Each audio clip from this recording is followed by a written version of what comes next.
যারা মদ খায় তাদেরকে নিয়ে অনেক গল্প প্রচলিত আছে। দুইটা গল্প শুনেন।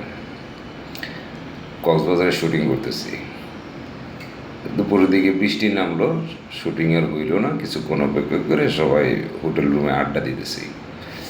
আমাদের একজন খুব পরিচিত শিল্পী খালি বারবার উকি দিয়ে দিয়ে দরজার দিকে দেখে। কয়েকবার দেখার পর আমি জিজ্ঞাসা করলাম, কি দেখেন, কেউ আসবে নাকি? করে না, দেখি সূর্য ডুবছে কিনা, মদ খাবো।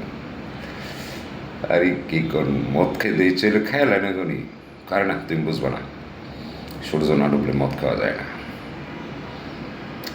তা আসলে বুঝি না, আমি তো ভাবছি সারাদিনই বুঝি মদ খাওয়া যায়। আচ্ছা, ওই ঘটনাটা বলি। আরেকটা ঘটনা হইল, এক বন্ধু আরেক বন্ধুর বাসায় খুব সকালে যাইয়া হুড়মুড় করে ওরা ডাইকা উঠাইছে। কই আমি তোর বাসায় ঘুমামো।